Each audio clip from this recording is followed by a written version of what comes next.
Welcome back to Podiatry Marketing. I'm your host, Jim McDannald, joined as always with my trusty co-host, Tyson Franklin. Tyson, how's it going today? I'm fantastic today, Big Jim. How are you doing? Doing well, doing well. Loving life. Summertime here is treating me well. Summertime in Canada, which is probably the same as our winter. Exactly. No, it's no, everything's good over here. I'm glad that everything's great there. So let's just dive straight into today's topic. This is one of my favorite topics, actually, Awesome. and it is the power of live networking lunches. Probably one of the things that I feel grew my business better than anything else. And I know we've spoken about networking in the past. I know on episode 23, which was marketing pillar number 5, verbal marketing, and networking lunches come under that. And I know also on episode 129, we were talking about enhancing professional networking for podiatrists on like Instagram and LinkedIn. But what I'm talking about is specifically live networking events, specifically lunches. But that could include like an evening or weekend event or even a corporate event. But most of what I'm going to talk about is a networking lunch. And I think back to my clinic and even right up to a selling my clinic. I remember having a patient coming in the last week that I was actually there. And I had met him 20 something years ago at one of the first networking lunches that I ever went to. And he'd been a patient ever since then. And he had referred so many people to me over those years. And when I think back to a lot of the connections I made in Cairns that had a significant impact on my business were all through networking lunches that I went to on a regular basis. No, that's huge, especially if you're moving to a new area and don't really know anyone. Even if you know some people in the area, there's probably people that have moved to where you're from, and it gives you an opportunity to meet them face to face, build trust, and hear what they have to do, and then you obviously can let them know kind of what you're into as well. Yeah, well, the best thing about networking lunches is they all follow exactly the same format. I've been to them overseas, I've been to them in Cairns, Brisbane, doesn't matter where you go, they all follow the same pattern. I've noted down a couple of things here. Usually there's a pre lunch meeting area. You may even get sometimes a glass of champagne on arrival or maybe some other beverage. They're usually seated lunches, normally tables of 10. Does this all sound familiar to you, Jim? Yeah, absolutely. Most last for 2 hours. It might be the lunch will start, say, 12 till 2, and that might include 15 or half an hour of networking beforehand and then bang it straight into lunch. Sometimes it might go a little bit longer. There's usually a guest speaker, which is normally always interesting. Could last 20, 30, 45 minutes. I did one for the Chamber of Commerce in Powell River in British Columbia, where I knew I was going to British Columbia. I was going to Powell River to visit some friends. I thought, oh, they'll have a Chamber of Commerce. So I sent them an email. I said, hey, I'm going to be in the area.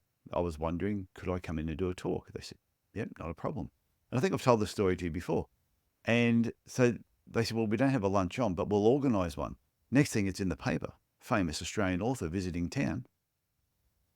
I went to the lunch. Normally they have 12 people there. There was like 40, 50 people at this luncheon.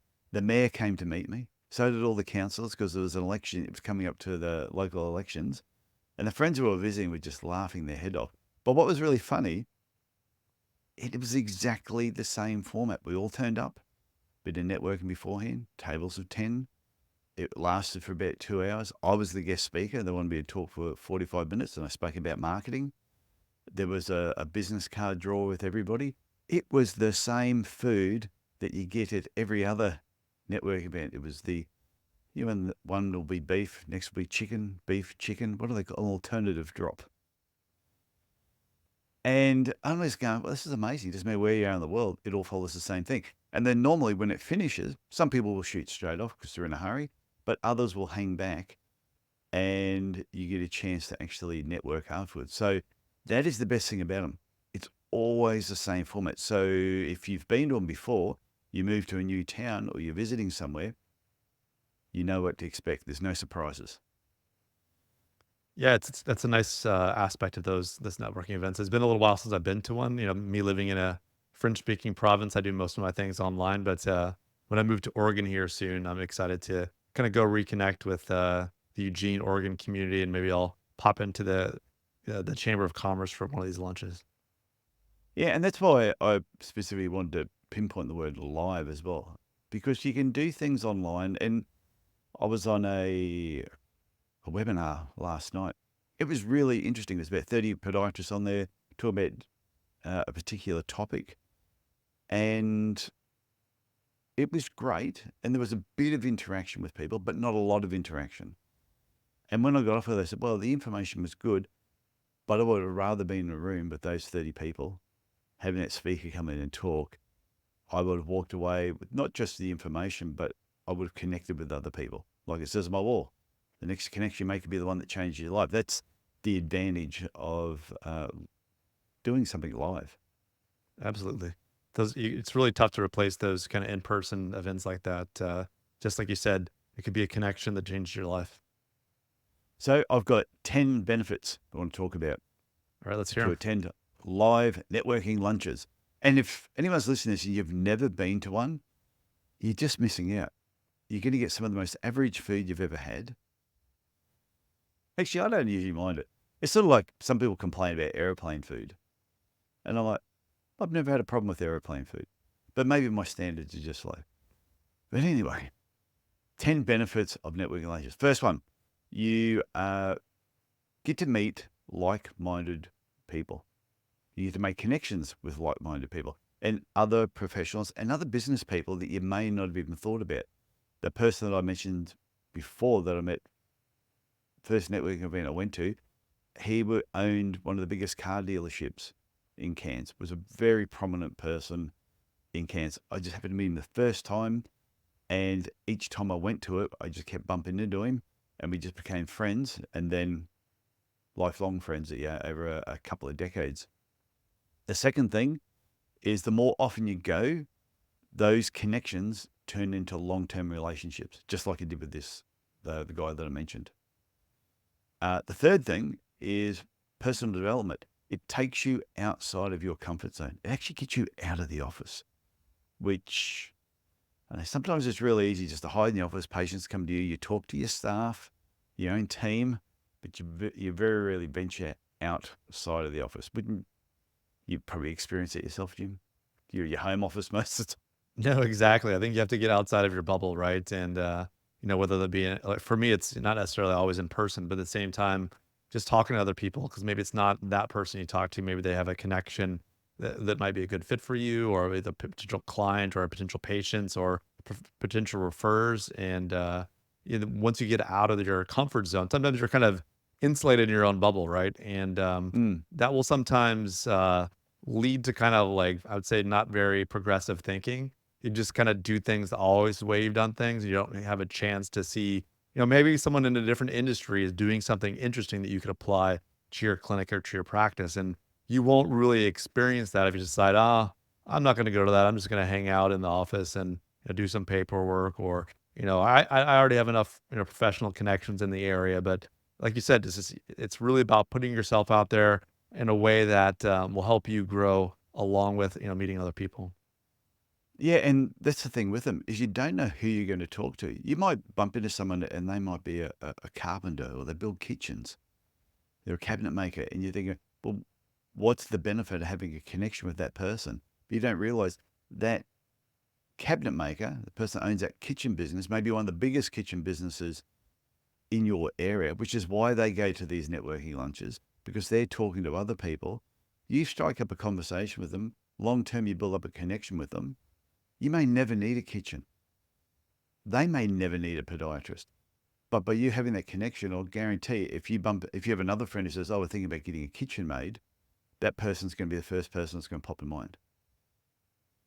It'll be the same thing with them. If somebody mentions a foot problem, they go, "Oh, actually, I know a podiatrist. I've met them I've known them for a couple of years now," and they'll refer people to you. So that's the advantage of going to these things. Is just really, spreading your wings outside of like the comfort zone. But also, the more you do, and this is like point number 4, it builds confidence the more you talk to new people. And I think the more new people you can meet on a regular basis, it also helps you to talk more with your patients. And the fifth thing is it raises your profile in the community. Every time you're at a networking event, every time you meet somebody new, that's another person that will probably go home that night. And when their partner says to them, "So, how was your day?" "I went to this lunch today. I spoke to the most awesome podiatrist." "What's a podiatrist?" And then all of a sudden the conversation starts from there.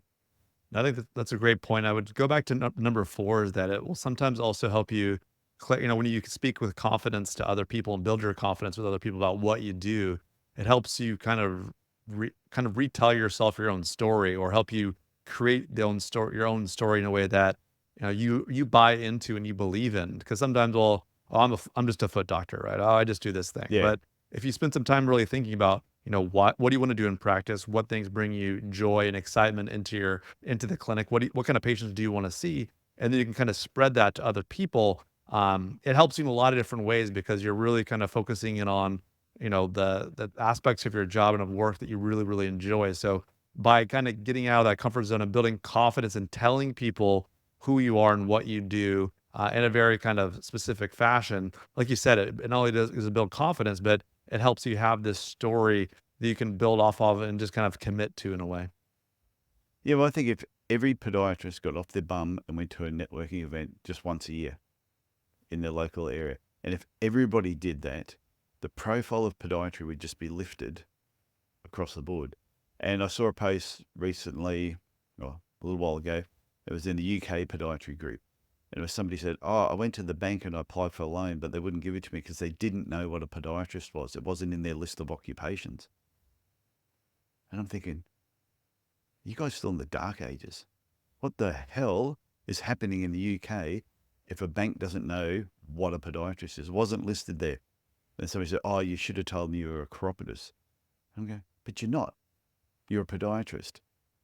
Now, if every podiatrist in the UK stood up, went to a networking event, then maybe they'd actually bump into one of these bankers, a conversation would start, and podiatry would be added as occupations. I just shook my head when I read this thing. That's And there's all crazy. these people making excuses about it. Mm. "Oh, yeah, but yeah, maybe because," I'm just going, no, you guys need to all band together, get together your association or your registration, whoever the groups are over there, and you need to, podiatry just needs to be, they'd be screaming it from the rooftops. You got to take action for sure. Yeah.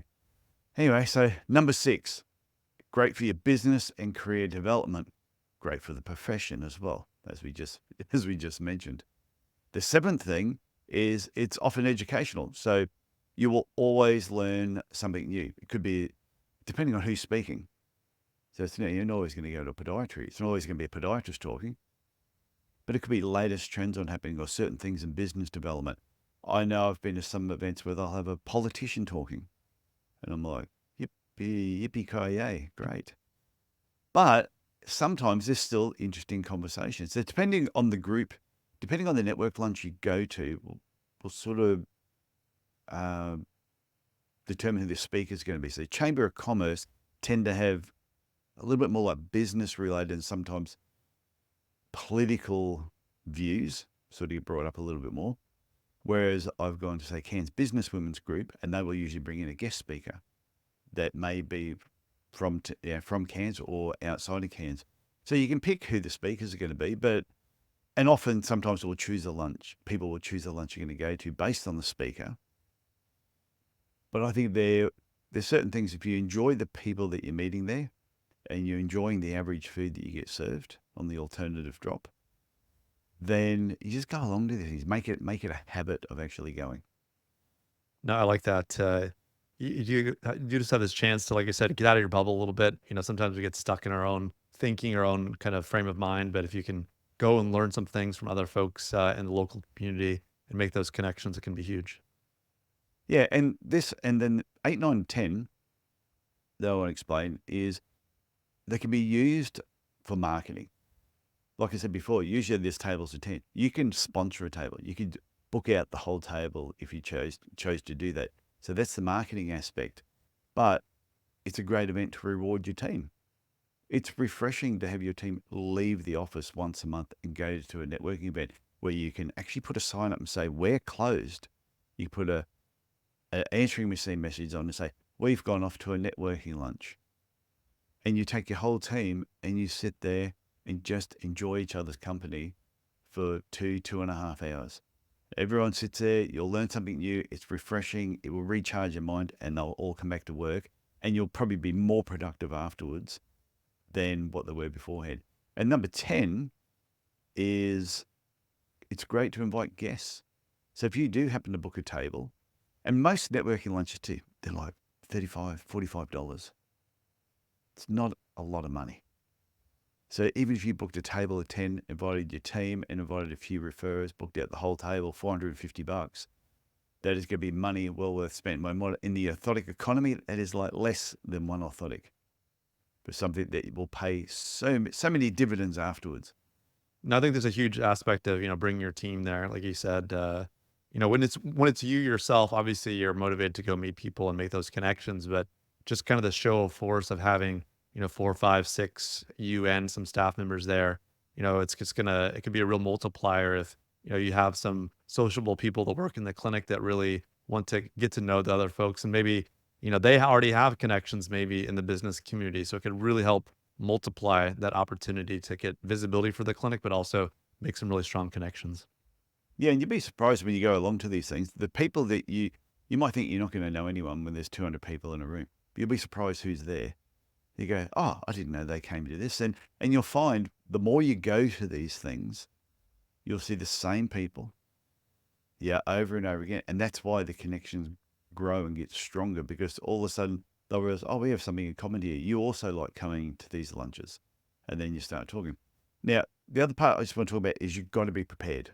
It's really important to be prepared. So on episode 335 of the Podiatry Legends podcast, the episode was talking about the perfect pitch.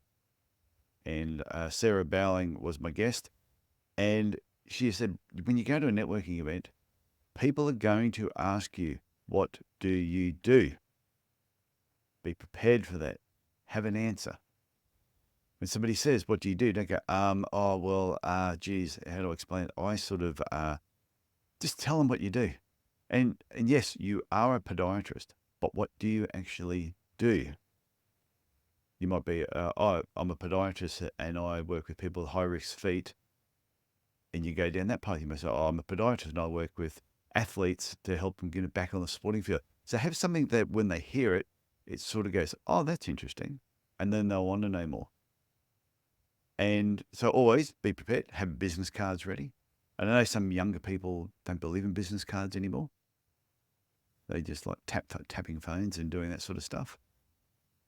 Just have business cards. You need to have business cards. And I'm not saying you run around dumping your business card or slipping them in people's pockets when they're not watching.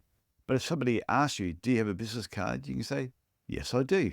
And you can actually hand it to them.